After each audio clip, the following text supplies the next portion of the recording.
If you'd asked anyone, they'd have said we were the perfect family. You know the type, gleaming house in a leafy suburb, floor-to-ceiling windows, curated furniture, and a kitchen big enough for 3 types of sparkling water. Sunday brunches with fresh croissants and scrambled eggs just runny enough to look gourmet. Birthday parties that could have passed for wedding receptions. We smiled for the cameras, always coordinated, polished, enviable. On Instagram, we were untouchable. I'm Celeste, 18, 6th form just finished, and I guess you could say I was raised in a world made of glass. Everything pristine, everything breakable. My parents, Dorian and Vera, loved perfection. Or rather, the appearance of it. Vera, my mum, was the type who never left the house without a designer bag and lip gloss that matched her heels. She called me darling and meant it like a fashion label, not a feeling. She was always on the move: yoga on Mondays, charity luncheons on Wednesdays, and weekend spa retreats that sounded more like escapism than self-care. She loved me, I think, but from a distance. Her love was arranged, like flowers in a vase. Pretty, posed, silent. Dorian, my dad, was another story. Charming, respected. A name on a brass plate outside a law firm that took on the kinds of cases people whispered about. He worked late. Always late. He used to call me kiddo when I was younger. He stopped somewhere around year 9. Family dinners became rituals of silence, each of us at the table with our faces softly glowing from the light of our phones. We were together, but not. I remember once knocking over a glass just to see if either of them would look up. They didn't. It's a strange thing, feeling invisible in your own home. I had the clothes, the grades, the friends. On the outside, I looked like a girl who had it all. But inside, I was just a voice echoing around a house filled with the ghosts of people who were still alive. And somehow, I was the loneliest of them all. The shift started small. I was in the kitchen one evening, pretending to revise while scrolling through uni accommodation videos. Mum was perched at the island counter, glass of wine in one hand, phone in the other. I saw her smile, not her usual polite smile, but something warmer. Almost shy. Her thumb hovered, then swiped left. The message disappeared. Deleted. I don't know why it stuck with me. It wasn't anything dramatic. No names. No scandal. Just a moment. A crack in the glass. I didn't say anything. Just stored it away, like a bookmark in a book I hadn't finished yet. After that, I started noticing more. Mum's perfume changed. Her spa retreats stretched longer. She was always texting, but never laughing. Dad didn't say a word. Maybe he didn't notice. Or maybe he did, and decided it was easier to pretend he didn't. And then, something else changed. Someone else. Dad. At first, it was nothing. A second glance at dinner. A real question about my coursework. A cup of tea left outside my bedroom door. I wasn't used to it. Attention. Not from him. Not real. For the first time in ages, someone in that house actually saw me. It wasn't love. It wasn't inappropriate. It was just noticed. And when you've been invisible long enough, being seen feels like oxygen. I didn't trust it. Not right away. But I didn't push it away either. Because a part of me, a secret, aching part, had been waiting for someone to ask how I was doing, and actually want to hear the answer. Looking back now, I wonder if that's when it really began. Not the disaster. Not the betrayal. But the silence before the storm. The subtle shifting of the air before the thunder comes. The feeling that something was about to happen, not because it had to, but because everything holding it back had already started to fall apart. That was our family. Perfect. Until it wasn't. It started with a playlist. I was in the lounge, headphones on, half-heartedly scrolling through my university applications. The house was quiet again, not peaceful, just vacant, and I was starting to get that scratchy feeling behind my eyes, like I'd been staring at a screen for far too long. That's when Dad walked in. No suit. No briefcase. Just joggers, an old band tee, and a cup of tea he didn't even offer to share. He glanced at my screen. Oxford or Edinburgh, he asked. I looked up, startled. Haven't decided. He sat down. Not across the room, not at his usual corner spot, but right next to me, close enough to read my screen. He pointed at one of my personal statements. "This bit, the way you describe how you see people, that's good. That's proper insight." It was the first time he'd read anything I'd written, and then he said it, softly, almost to himself. "You're so mature for your age." I smiled, because I wasn't sure what else to do. From that night on, things started to shift. He'd linger longer in the kitchen when I was making tea. Sometimes he'd stay up and chat while I filled out application forms. He even showed me some music from back in his day, the Smiths, Radiohead, some old jazz records that I actually liked more than I expected. It felt safe, familiar, like a friendship I didn't realize I was desperate for. Until it didn't. Because then came the compliments. Not inappropriate, but off-key. Slightly too warm. Slightly too personal. "You remind me of someone I used to know. You've grown into such a striking young woman." And the way he looked at me, not always, but sometimes, it wasn't a father's gaze. It was something else. Curious. Heavy. Lingering. I began to feel it in the way I carried myself around him. More aware. More composed. Like I was on display. Meanwhile, Vera, Mum, started to shift, too. Not toward me. Away. She didn't say anything outright, but her tone changed. If I wore a top that showed my collarbone, she'd raise an eyebrow and mutter, "Not heading to the club, are we?" If I laughed too loudly at one of Dad's jokes, she'd purse her lips. At dinner one night, when I made a casual comment about wanting to visit Paris, she said, "You might want to dress less desperate if you want to be taken seriously there." She never accused me of anything, but the air thickened around us. Her smiles were clipped, her eyes always assessing. I didn't know what she suspected, or if she even knew what she suspected, but she was watching. And then, just when I was starting to feel like maybe I was the problem, the universe handed me a twist. It was a receipt. Sticking out of her handbag. Boutique hotel, 2 nights, booked under A. Morris. Not Dad. Definitely not. I flipped the paper over. Lipstick print on the back. Not hers, the color was different. Darker. More daring. I found 2 more receipts tucked into a drawer in the guest bedroom. Small cafes, out of town. Times when she'd told us she was doing yoga. And the texts. All at night, all unsaved numbers. All quickly deleted except one, which she must have missed. "Can't stop thinking about last weekend. You still taste like cherries." I confronted her. She didn't flinch. Just folded a towel and placed it neatly into a drawer like I hadn't spoken. "Mum," I repeated, louder. "You're cheating on him." She turned, finally. "Mind your own business, Celeste. You're hurting him. You're hurting me." Her face hardened. "You're 18. You wouldn't understand the things that go on between adults. And you'd be wise not to pretend you do." That was it. No denial. No shame. Just dismissal. Later that night, Dad found me in the conservatory. I was curled up with my laptop, trying to disappear into coursework. "I know," he said, standing in the doorway. I looked up. "Know what?" "About Vera. The late nights, the lies. I'm not stupid." I waited for the anger, the pain, but it didn't come. "She's not the same woman I married," he said. "But I'm not going to let this family fall apart. Not on my watch." He sounded resolute. Protective. Sad.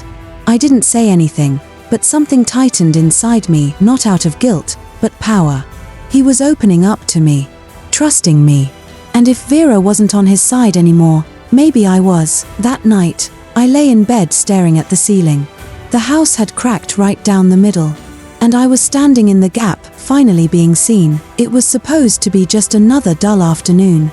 Mum had gone out, something about an urgent hair appointment she couldn't reschedule, and Dad was working from home, which really meant pacing between the kitchen and his study with half-filled mugs of coffee. I offered to tidy up the study, partly to be helpful, partly to snoop. That space always felt like a locked box. His world. Off limits. I started with the drawers. Paper clips. Old invoices. Notebooks with spreadsheets and meeting notes scribbled in a rushed scrawl.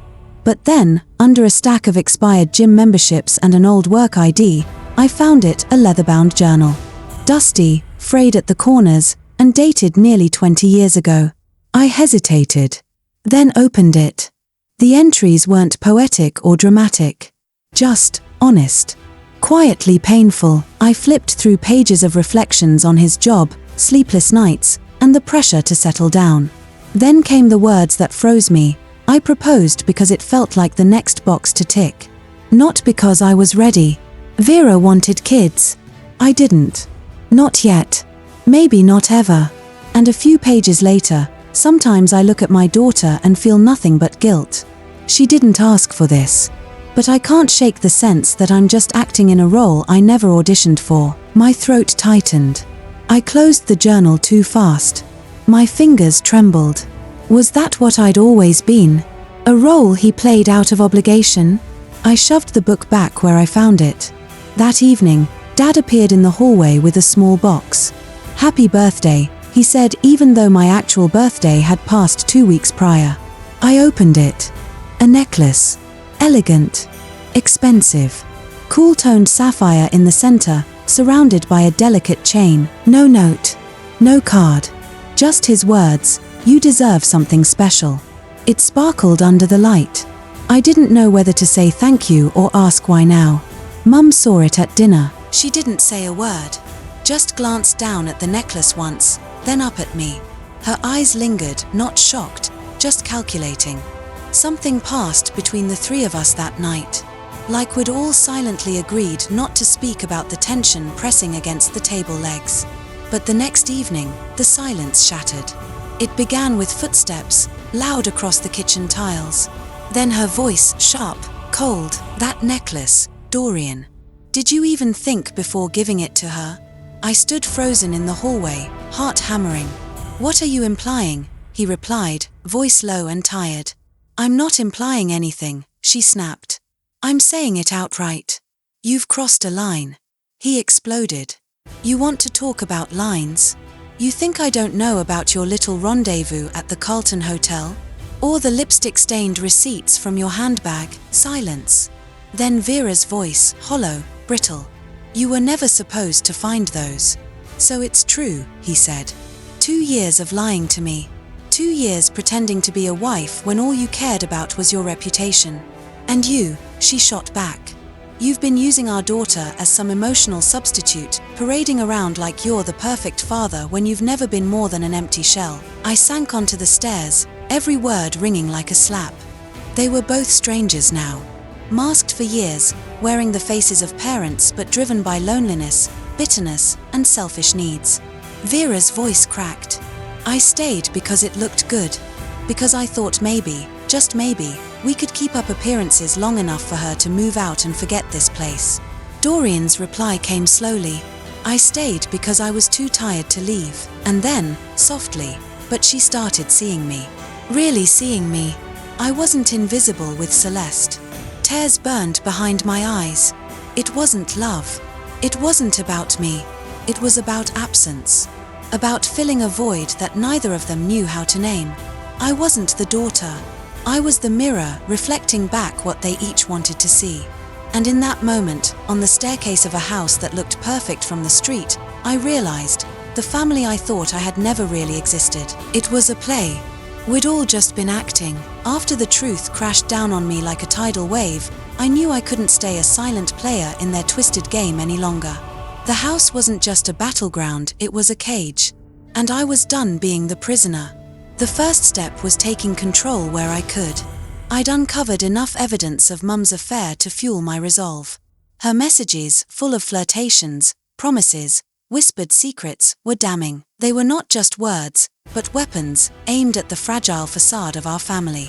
I sat at the kitchen table late one night, laptop glowing in the dark, heart pounding with adrenaline.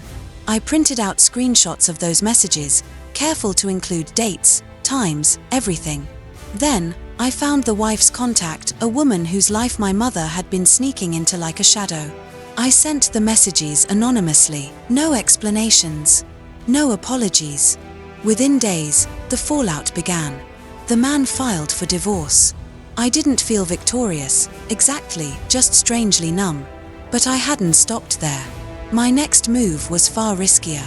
One rainy afternoon, I recorded Dad on his own turf, the den. He was talking, not knowing I was listening, admitting everything he knew about Mum, his frustration, his loneliness, and the way he'd been trying to hold the pieces together with me as his glue. I didn't hide it. When I confronted him, I played the recording. No more gifts, no more manipulation, I told him coldly. I want out. He looked broken but said nothing. The silence between us was thicker than any argument. Then, I began my quiet rebellion. Applying to colleges across the country, secret applications sent in without a word to either parent. I needed to escape, to find my own place outside the mess they'd made. It felt like reclaiming my life in tiny, powerful steps. The atmosphere at home changed fast. Mum spiraled, slipping into cold bitterness. Her once pristine outfits lost their polish, and she stopped pretending to be the flawless socialite. She stayed in her room, nursing a fragile pride wounded by exposure. Dad withdrew into himself, a ghost drifting through empty rooms. His usual charisma was gone, replaced by a haunted look I hadn't seen before. Neither of them held the reins anymore. The power was mine, and I wielded it quietly, deliberately. I started packing my things a suitcase at a time, gathering fragments of a future I could call my own. Every folded shirt and carefully wrapped book was a statement. I was leaving the shadows of this house behind. One night, I found Dad in the den, sitting on the old leather couch, head in his hands, tears slipping silently down his face. The man who had once seemed untouchable was raw and human. He looked up when he saw me and tried to speak. His voice cracked with confession and regret. I wanted to protect you. I wanted to hold us together, even when everything was falling apart. I met his eyes, steady and clear. You were lonely, I said softly. But that's not my fault. And I'm not your second chance. Without waiting for a response, I turned and walked away. For the first time, the weight of their chaos wasn't crushing me. It was mine to leave behind. The house still stood battered and bruised, but I was stepping into a new chapter. One where I held the power, not as a pawn, but as the author of my own story. From my dorm room, thousands of miles away, I watched the messages come in little digital echoes from a world I left behind. Mum's texts are curt, sometimes apologetic, often filled with news about the house being sold, the estate agents coming and going, and reminders that she and Dad are now officially separated. Dad's messages are quieter, a mix of apologies and empty check-ins that feel like tentative steps toward rebuilding himself. The house where everything happened, the place where my childhood and adolescence were wrapped in silence, secrets, and shifting loyalties, is being sold. It will soon belong to strangers. And in a way, so will I. Looking back, I realize the true secret isn't the gifts he gave me, or the tension that pulsed through every room, or even the tangled emotions that held us captive. The secret was the truth I discovered, the one no one talks about. No one really knows what happens inside a family, not even the family itself. We had been actors in a play without a script, improvising lines to keep the facade intact. And when the curtain finally fell, all that remained was the quiet wreckage of broken roles and half-truths. I don't hate my parents. I don't carry anger as a burden. I understand their failings, their fears, the fractures that formed beneath their polished surfaces. But I don't belong to them anymore, not like I used to. I belong to myself now. This new space, far from the house of ghosts, has given me something I didn't know I needed: freedom. Not freedom from my past, because that's impossible, but freedom from its hold. The secret I once thought would destroy me is now simply a part of my story, an uncomfortable but important chapter, no longer a cage. Sometimes, I wonder if they know that I'm okay, really okay, that I've carved out my own path, learning to trust myself and my instincts without the shadows of their choices looming over me. I carry the secret, yes, but it no longer controls me. I'm not defined by the lies, the betrayals, or the silent wars fought behind closed doors. I am defined by the courage it took to walk away and by the quiet strength I've found in claiming my own life. You don't need to tell the secret to be free from it. You just need to live beyond it, stronger, wiser, and more whole than you ever thought possible. The house is still standing, but I'm gone. And for the first time, that feels like everything.